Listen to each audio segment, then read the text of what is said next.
अस्सलाम वालेकुम बच्चों, कैसे हैं? ठीक हैं। इस वक्त 10th के पेपर बिल्कुल करीब हैं और उस हवाले से मैंने समझा है कि मैथ एक ऐसा सब्जेक्ट है जहां पे बच्चे साथ साथ जो है ना पूरा साल, सबसे बेहतर तो ये है कि पूरा साल रूटीन के साथ काम किया जाए। लेकिन इस वक्त आकर काफ़ी बच्चों के इश्यूज होते हैं, ख़ास तौर पर मैथ के हवाले से, और परेशानी बढ़ जाती है क्योंकि साथ साथ किसी भी वजह से वो 7 क्लास के नहीं चल पाए, उनके सिलेबस का इशू होता है और वो इस वक्त बिल्कुल परेशानी की हालत में होते हैं कि इस वक्त क्या किया जाए कि अच्छे नंबरों से पास हो जाए। तो इस वक्त 10th के स्टूडेंट्स को बिल्कुल परेशान होने की ज़रूरत नहीं है। हमारे पास अभी तकरीबन 35 दिन हैं बोर्ड के पेपर्स में। तो जिन बच्चों की तैयारी बिल्कुल नहीं है या बिल्कुल कम है, अगर वो इन छोटी 2-3 चीज़ों पे अमल करेंगे तो उनके लिए अच्छे नंबरों से पास होना कोई मुश्किल नहीं होगा। तो परेशान होने की बजाय, ज़्यादा सोचने की बजाय आज ही इन चीज़ों पे अमल शुरू कर दें तो इंशाल्लाह ताला उनको पेपर में अच्छे नंबरों से पास होना कोई मसला नहीं होगा। सबसे पहली जो चीज़ होगी उसमें आपने बेटा हर एक्सरसाइज, 13 चैप्टर है मैथ की, 10th की बुक के जो है 13 चैप्टर है। हर चैप्टर के जो आखिर पे रिव्यू एक्सरसाइज है उसके MCQs को तैयार करना है। तो सबसे पहले आपने MCQs तैयार करने हैं। MCQs के आंसर पीछे बुक के लास्ट पे ग्लॉसरी में मौजूद है, वहाँ से आप उन्हें टिक करें करेक्ट आंसर को और यहाँ पे उन्हें याद करें। उसके बाद दूसरी चीज़ जो आपने करनी है वो करनी है कि पेज नंबर 264 से लेकर 272 पेज, ये 8 पेज बनते हैं डेफिनेशंस के। तो इनको सिर्फ 8 पेजेस को अगर आप इन दिनों में याद कर लेते हैं तो आपके कम अज़ कम जाएंगे। तो दूसरा जो चीज़ है वो है डेफिनेशंस हैं। डेफिनेशंस हैं पेज आपका 264 से लेकर 272 तक है। उसके बाद जो तीसरी मेन चीज़ आ जाती है वो है आपके थ्योरम्स। 10th में थ्योरम्स के हवाले से 2 चैप्टर हैं, एक चैप्टर नंबर 9 है या चैप्टर नंबर 12, दोनों से एक एक थ्योरम आता है जिसमें से आपने कोई एक थ्योरम अटेम्प्ट करना होता है। तो आप चाहे चैप्टर नंबर 9 के थ्योरम्स को याद कर लें, डेली आप रूटीन ये होनी चाहिए कि डेली एक थ्योरम ज़रूर लिखें, इन दिनों में डेली लिखें, बार बार उसे लिखें। तो या चैप्टर नंबर 12 से आता है, जो आपको थ्योरम इनमें से आसान लगे, इसके 5 हैं, इसके 4 हैं, तो आप उस थ्योरम को डेली ज़रूर करें। तो अब अगर यहाँ पे हम थोड़ी सी कैलकुलेशन करें तो 15 नंबर के आपके बेटा MCQs आते हैं। 22, 20, 22, 24 नंबर की डेफिनेशन है। अगर हम 20 नंबर भी यहाँ पे लगाते हैं और 8 नंबर का थ्योरम कंपलसरी लॉन्ग क्वेश्चन होता है तो ये तकरीबन आपके जो है 43 मार्क्स तो ये हो जाते हैं। तो आपको पता है कि ये पासिंग मार्क्स से काफ़ी ज़्यादा मार्क्स हैं। तो सिर्फ ये 3 चीज़ें आप अगर अच्छी तरह कोशिश करेंगे तो ये 2 हफ्ते में भी आपकी बड़ी अच्छी तैयार हो सकती हैं। तो थ्योरम डेली लिखें और डेफिनेशन डेली याद करें, रिवाइज करें, MCQs अच्छी तरह तैयार कर ले तो आपके लिए पास होना कोई मसला नहीं है। अब आ जाते हैं दूसरी स्टेज पे, वो बच्चे जो जिनकी तैयारी इस वक्त तकरीबन ठीक है लेकिन वो अपने मार्क्स बढ़ाना चाहते हैं। तो सारी बुक की तैयारी के हवाले से उन्हें थोड़ी सी परेशानी है। तो उसमें से कुछ चीज़ें हैं जो हम डिस्कस कर लेते हैं, ज़्यादा इंपॉर्टेंट। सबसे पहले आप चैप्टर नंबर 1 की अगर बात करें तो एक्सरसाइज नंबर 1.1 को आप कंप्लीट ही तैयार कर लें। एक्सरसाइज नंबर 1.1 कंप्लीट तैयार कर लें। एक्सरसाइज नंबर 1.2 जो है ये अक्सर लॉन्ग में भी आ जाता क्वेश्चन लेकिन शॉर्ट में भी आएगा, एक ही फार्मूले से सारे सवाल है। तो अगर इसके आप जस्ट पहले 4-5 क्वेश्चन कर लेंगे तो आपका मामला बड़ा बेहतर हो जाएगा। उसके बाद एक्सरसाइज नंबर 1.3 अगर हो जाती है तो बड़ी अच्छी बात है, नहीं होती तो कोई मसला नहीं है। एक्सरसाइज 1.4 से आम तौर पर लॉन्ग क्वेश्चन वो दे देता है और वो पहले 4-5 जो क्वेश्चन है उन्हीं में से होता है। और साथ आप इसकी रिव्यू जो एक्सरसाइज 1 है, रिव्यू 1 जो है उसका क्वेश्चन नंबर 2 के पार्ट्स हैं वो आप अगर कर लें।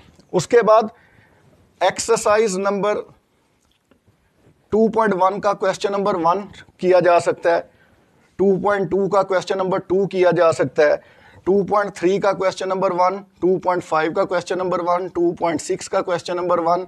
तो ये अगर हम कर लेंगे तो यहाँ से भी शॉर्ट क्वेश्चन आने के चांसेस हैं।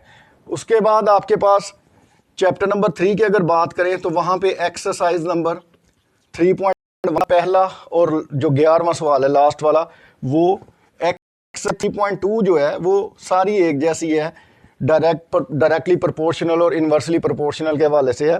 तो उसके अगर दरमियान वाले 5-6 सवाल कर लेते हैं, क्वेश्चन 5 से 10 तक अगर आप कर लें तो वहाँ से भी चांस होता है क्वेश्चन के आने का। 3.3 का जो क्वेश्चन नंबर 4 है उसको कर लिया जाए। एक्सरसाइज 3.4 जो है उसका क्वेश्चन नंबर 2 के जो आखिरी 4-5 पार्ट्स हैं उनको कर लिया जाए, तो लॉन्ग क्वेश्चन के हवाले से वो भी आ सकते हैं। 3.6 का क्वेश्चन नंबर 2 जो है 3 पार्ट्स हैं लॉन्ग क्वेश्चन के हवाले से। ज़्यादातर चैप्टर 3 से जो लॉन्ग आता है 3.4 और 6 से आता है। तो 3.6 का जो क्वेश्चन नंबर 2 है उसके 3 पार्ट्स हैं, उनको कर लिया जाए तो वो क्वेश्चन नंबर 1 भी सारा आपका हो जाएगा। उसके बाद अगर एक्सरसाइज नंबर 5.1 की बात की जाए तो उसका जो पहला दूसरा सवाल है वो कर लें। एक्सरसाइज 5.2 में जो तीसरा सवाल है डिमॉर्गन्स लॉ वाला, और इसी तरह 5.3 में भी वही तीसरा सवाल है डिमॉर्गन्स लॉ वाला, तो वो लॉन्ग के वाले से ये 2 सवाल इंपॉर्टेंट है।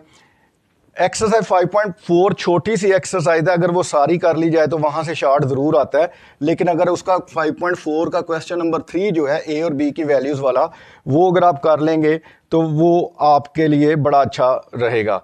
5.5 की बात की जाए तो उसके पहले 2 सवाल कर ले, वहाँ से एक शॉर्ट क्वेश्चन आपका आ जाता है। 6 चैप्टर में बात की जाए एक्सरसाइज नंबर 6.1 आम तौर पर पेपर में कोई इंपॉर्टेंट क्वेश्चन नहीं आता इसमें से। उसके बाद 6.2 का क्वेश्चन नंबर जो आपका 3 है अरिथमेटिक मीन फाइंड करना, वो आप कर सकते हैं। उसके बाद एक्सरसाइज नंबर 6.3 जो है यहाँ से लॉन्ग क्वेश्चन कंफर्म आता है। आखिरी जो 3 सवाल हैं क्वेश्चन नंबर 4, 5, 6 अगर वो कर लिया जाए तो यहाँ से एक लॉन्ग आपका कंफर्म हो जाता है। उसके बाद चैप्टर नंबर 7 की जब बात करेंगे तो चैप्टर नंबर 7 में एक्सरसाइज नंबर 7.2 जो है L is equal to R theta, पूरी एक्सरसाइज में वो क्वेश्चन फार्मूला अप्लाई होता है L is equal to R theta, तो वहाँ से एक शॉर्ट आता है। तो एक्सरसाइज नंबर आप 7.2 जो है इसको कंप्लीट अगर कर ले तो ज़्यादा बेहतर है। एरिया ऑफ अ सेक्टर का फार्मूला है और L is equal to R theta, ये फार्मूला अप्लाई होता है। 7.4 से एक लॉन्ग पार्ट आ जाता होता है। अब इसके बाद आपने क्या करना है कि वही बात है MCQs डेफिनेशन और थ्योरम ये कर लिए जाएं। इन एक्सरसाइजेज के जो क्वेश्चन बताए हैं ये कर लिए जाएं तो इंशाल्लाह आपके 80% मार्क्स आ सकते हैं। अब बात आती है उन बच्चों की जो 100% तैयारी के लिए जाना चाह रहे हैं, उनके लिए बड़ा ज़रूरी है कि इन 3 चीज़ों पे फोकस रखने के साथ साथ वो पहले 6 चैप्टर्स जो है, पहले 6 चैप्टर्स वो अच्छी तरह तैयार करें, क्योंकि लॉन्ग क्वेश्चन चैप्टर नंबर 1, 2 का एक पेयर है, 3, 4 का पेयर है, 5 और 6 का एक पेयर है। 7 के साथ आएगा प्रैक्टिकल ज्योमेट्री का, तो उसका लॉन्ग क्वेश्चन जो है ना वो आपको बेनिफिशियल नहीं हो सकता।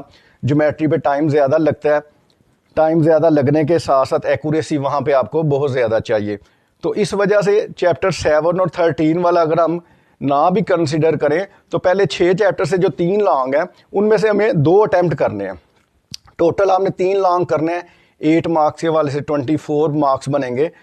उसमें एक तो थ्योरम वाला क्वेश्चन है जो कंपलसरी है लॉन्ग क्वेश्चन, बाकी जो हैं उनमें से 2 लॉन्ग आपने कंप्लीट करने हैं ए और बी पार्ट के साथ।